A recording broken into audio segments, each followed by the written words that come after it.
In this video, I'm going to teach you about the art of practicing slower. When I was starting out, I only wanted to play stuff that was fast.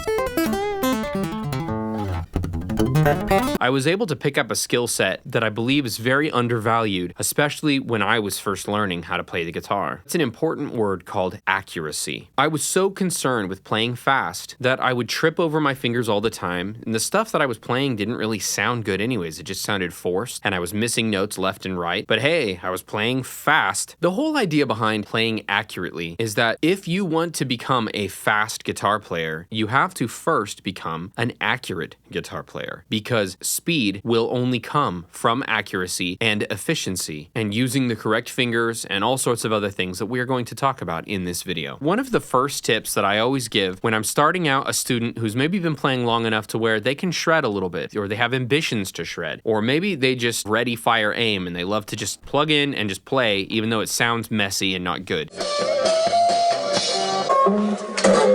If you're guilty of that at all, or if you're just starting from the very beginning, these tips will help you out a lot. One bad habit that you probably need to break is that you aren't fretting with the proper fingers. Granted, we mix and match which fingers we use, and it's all kind of relative to what we're playing. But let me give you an example. Here is a B major scale.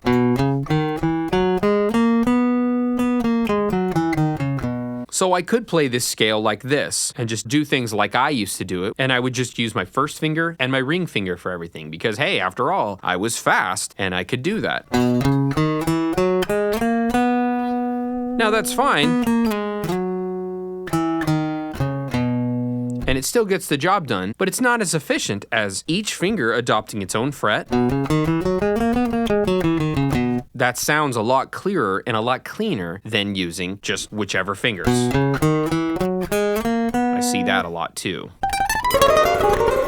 Whatever you are aspiring to play, whatever riff, whatever solo, whatever section of a solo, you need to make sure when you're learning the material, even if it's just a scale, that you start slow and you focus on accuracy as much as possible. Here is a finger warm-up that I use that is in lots of my other videos that I play every single day to warm up my fingers. It is essentially a chromatic scale exercise that goes through 2 full octaves.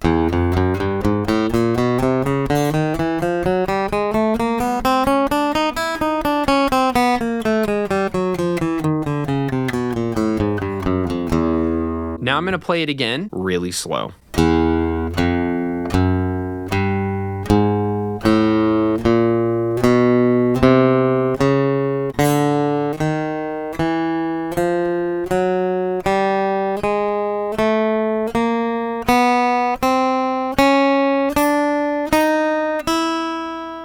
Now I'm going to play it faster.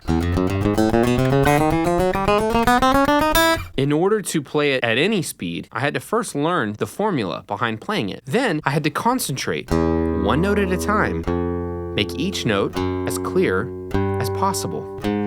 And occasionally, there'll be a string buzz.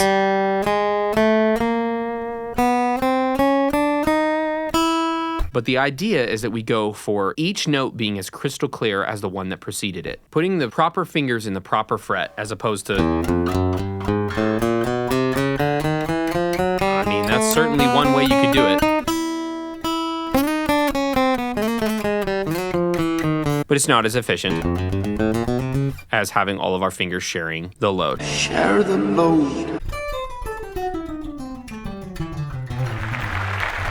Another way you can slow down and practice accuracy is by concentrating on picking more efficiently. While there is no right or wrong way to hold a guitar pick per se, there are definitely ways to hold the pick that will save you a lot of heartache, depending on what you're playing. So for instance, if I'm playing something like this, that kind of bendy stuff,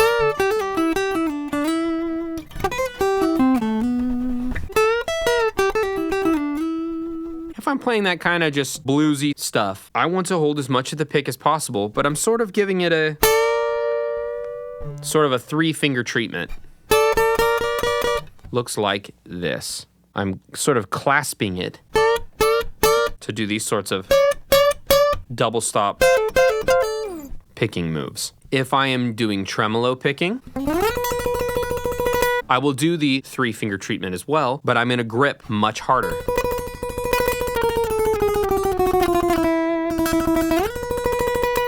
And in order to get to that stage with picking, you've got to, of course, start in quarters. 2, 3, 4, eighths, 16ths, 32nds, and then you always want to start off nice and slow and accurate and clear, because I'm doing more than just picking these strings. I'm also using the palm of my hand to keep these strings quiet while I am fretting here, the inside of my finger here, to keep that E string from resonating. So that all we hear is that note resonating and nothing else. Another thing that will help you to slow down and become a more accurate guitar player that will eventually make you a very fast and tight and clean guitar player is practicing to a metronome. Yeah, I know, you've probably heard it before and you probably groaned when you heard it then too, but I promise you, playing to a metronome will make you an extremely tight guitar player. Ask any professional guitar player, any professional drummer, any professional performer, and they will tell you the metronome is a very consistent part of their daily life as a professional musician because it makes them very tight, very clean, very accurate, and in many cases, very, very fast as a result of that accuracy and efficiency. So here I have a metronome set to 82 beats per minute. And I'm going to play a B minor pentatonic scale. And I'm going to start by playing quarter notes.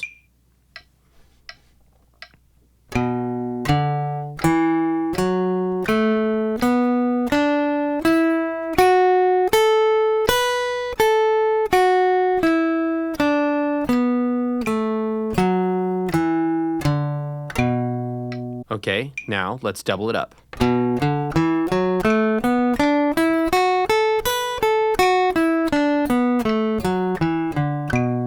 Double that.